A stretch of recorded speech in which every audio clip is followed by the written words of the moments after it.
ముందుగా ఈ యొక్క శ్రద్ధలు ఎన్ని రకాలు ఉంటాయి? శ్రద్ధలు అంటే ఏంటి? అది సాత్వికమా రాజసా సామస అంటే అంతా సాత్వికమే అని ఓటే లేదు. ముందు తెలియాలి కదా అసలు మూడు గుణాల యొక్క పూజా విధానం ఎలా ఉంటుంది, మూడు గుణాల యొక్క శ్రద్ధ ఎలా ఉంటుంది. ముగ్గురికి శ్రద్ధ ఉంటుంది, సత్వగుణం రజోగుణం తమోగుణం.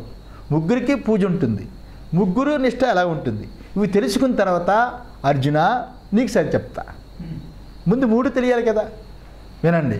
శ్రీ భగవానువాచ త్రివిధా భవతి శ్రద్ధ దేహినాం సా స్వభావజా సాత్వికీ రాజసీ చైవ తామసీ చేతి తాం శృణు. త్రివిధా భవతి శ్రద్ధ దేహినాం సా స్వభావజా సాత్వికీ రాజసీ చైవ తామసీ చేతి తాం శృణు. అది ప్రాణుల యందు స్వభావంగా కలిగిన ఆ శ్రద్ధ అనేది అర్జున, ఆ శ్రద్ధ అనేది సాత్వికము, రాజసము మరియు తామసము అని మూడు విధాలుగా ఉంటుంది. శ్రద్ధ మూడు విధాలుగా ఉంటుంది. శ్రద్ధ గురించి అడిగారు కదా నాయన, నువ్వు శ్రద్ధ గురించి అడిగావు. శ్రద్ధ మూడు రకాలుగా ఉంటుంది నీకు తెలుసా? ఆ శ్రద్ధ సాత్వికమా రాజస నువ్వేమడిగావు? అలా చేసినవాడు, ఆ శ్రద్ధతో కూడుకున్నవాడు, వాడు సాత్వికుడా రాజసుడా తామసుడా అడిగావు. నేను రాజసం తామసం పదార్థం అని చెప్పాను, అసరీ సంపత్ అని చెప్పాను. సత్వగుణం ఏం చెప్పాను? దైవీ సంపత్ అని చెప్పాను.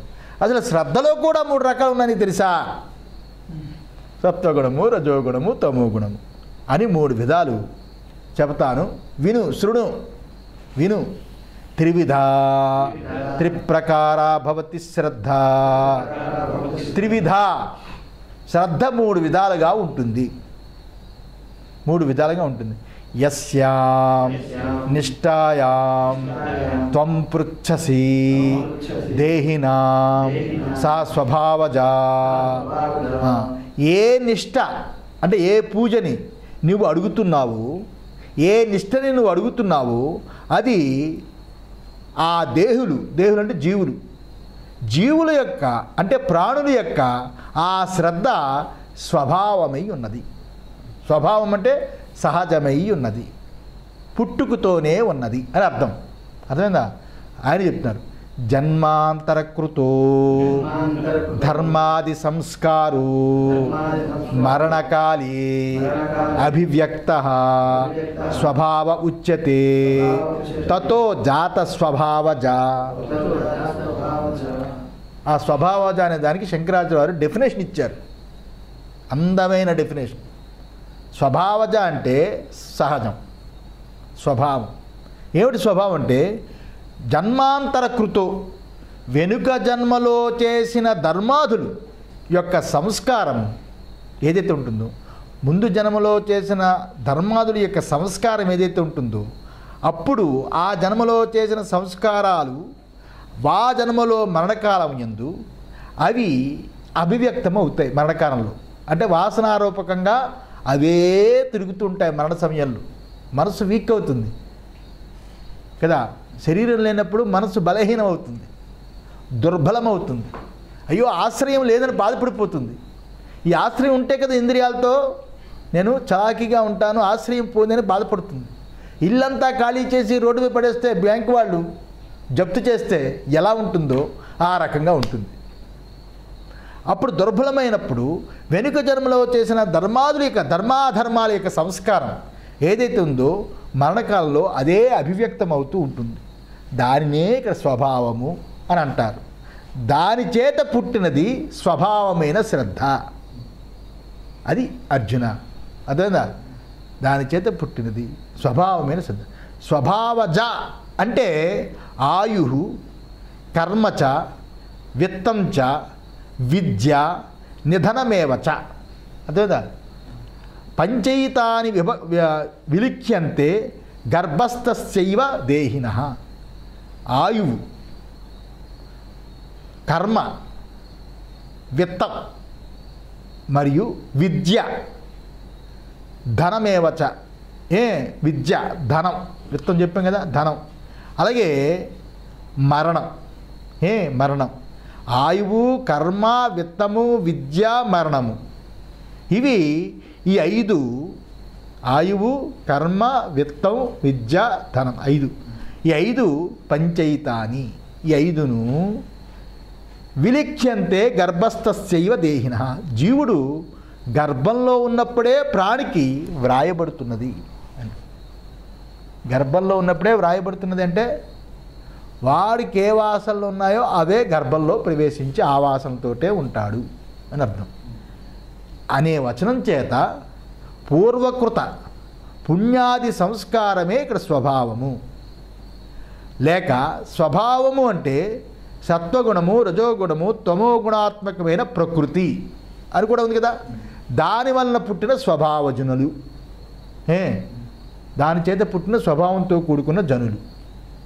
అందుకే సత్వాది గుణ భేదము చేత శ్రద్ధకి, సత్వాది గుణ భేదముల చేత శ్రద్ధకి సత్వము, రాజసము, తామసము అనే భేదం కూడా సరి అయింది కదా. వాడు పుట్టుకతో ఆ గుణాలు సహజంగా ఉంటాయి కాబట్టి స్వభావం అనేది పుట్టే గుణమని మనం ఇప్పుడు తెలుసుకున్నాం. అంటే పుట్టుకతోటే వచ్చేది స్వభావం అని తెలుసుకున్నాం. ఇప్పుడు పుట్టుకతో గుణం ఎలా అవుతుందండి? పుట్టుకతో గుణం ఎలా అవుతుంది? గుణంతో పుట్టితే సత్వగుణంతో పుట్టాడు అనుకున్నాడు, బ్రాహ్మడు అయిపోవాలి కదా.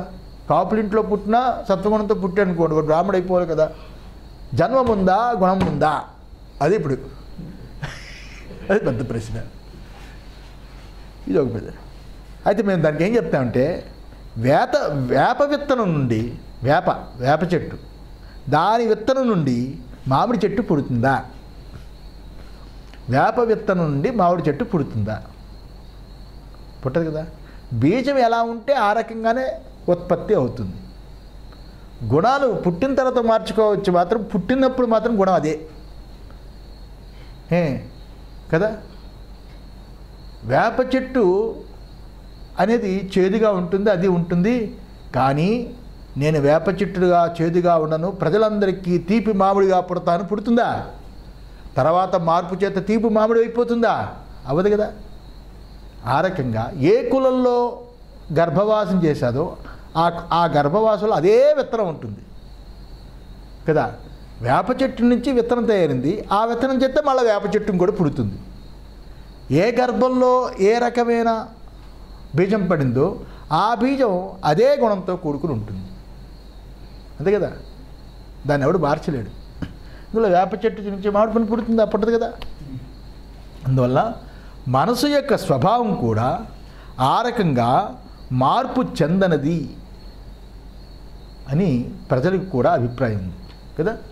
ప్రజలకు కూడా అభిప్రాయం ఉంది. ఈ స్వభావం పూర్వజన్మ యొక్క సంస్కారంతో కూడుకొని ఆ సంస్కార మూలమైందని పైన మేము చెప్పాం. పూర్వజన్మ సంస్కారం చేతనే స్వభావజం అని. అయితే శాస్త్రము మనస్సు యొక్క స్వభావాన్ని ఉత్తమంగా చెప్పడానికి వచ్చింది. శరీరము స్వభావం చెప్పడానికి రాలేదు, మనస్సు యొక్క స్వభావాన్ని ఉత్తమంగా చెప్పడానికి వచ్చింది శాస్త్రం. అందువల్ల అంతఃకరణ స్వభావం పూర్వం ఎలా ఉంటుంది, ఇప్పుడు ఎలా ఉంది అనేది చూపి ఎటువైపు తిరగాలో దానిని చెబుతుంది. అంటే ఇక్కడ కుల మార్పిడి చేయలేం కానీ మనస్సు యొక్క మార్పు చెయ్యొచ్చు. మనసుకే జ్ఞానం, మనసుకే భక్తి, మనసుకే ముక్తి. అంతేకాని శరీరానికి కాదు. శరీరానికి ముక్తి అంటే చావు, మనసుకి చావు లేదు, ముక్తి ఉంది. ముక్తి అంటే పరమాత్మగా అయిపోవడం. అదే మనసును తీసుకున్నప్పుడు కులాల మార్పు అక్కర్లేదు కదా. అందులో మనసు యొక్క గుణాలు మార్చుకోవడం ఎలా అనే విషయాన్ని తిప్పడంలో శాస్త్రము ప్రయత్నం చేస్తూ ఉంటుంది, అంతే కదా. ప్రయత్నం చేస్తూ ఉంటుంది. అందులో ఇక్కడ శ్రద్ధ అంటే అభీష్టం, మన యొక్క అభీష్టం, అంతే కదా. శ్రద్ధ అంటే ఎవడు శ్రద్ధను ఆయా ప్రవృత్తి వలన చేస్తాడో ఆ శ్రద్ధని గుర్తుంచుకోవాల్సి ఉంటుంది. ప్రవృత్తిని బట్టి శ్రద్ధని గుర్తుంచుకోవాల్సి ఉంటుంది. ఎవరు ఎటువంటి శ్రద్ధతో ప్రవర్తిస్తూ ఉంటాడో దానికి అనుగుణంగా అతని యొక్క ప్రవృత్తి కలిగి ఉంటుంది కదా, అతని యొక్క ప్రవృత్తి కలిగి ఉంటుంది.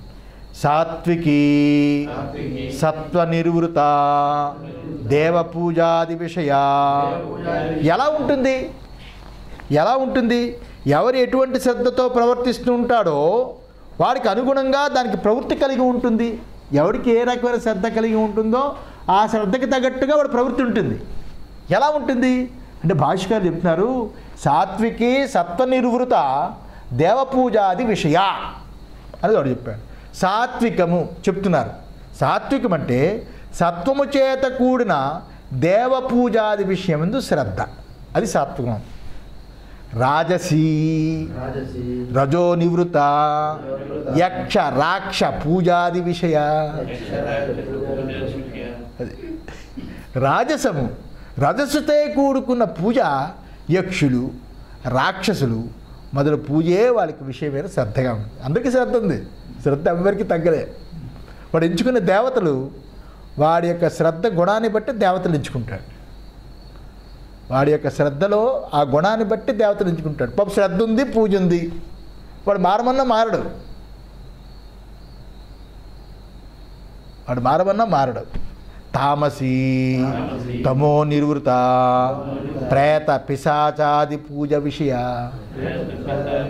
తామసం తమస్సు చేత కూడుకున్నది ప్రేత పిశాచాది పూజా విషయకమైనది. వాడికి శ్రద్ధ ఉంది. చాలా కష్టం కదా. అర్ధరాత్రి 12 గంటలకు బయలుదేరి శ్మశానంలో కూర్చోవాలి. ఎక్కడైనా శవం కాలిపోతుంటే ఇంకా మిగతాది కాలిపోకుండా ఆర్పియాలి.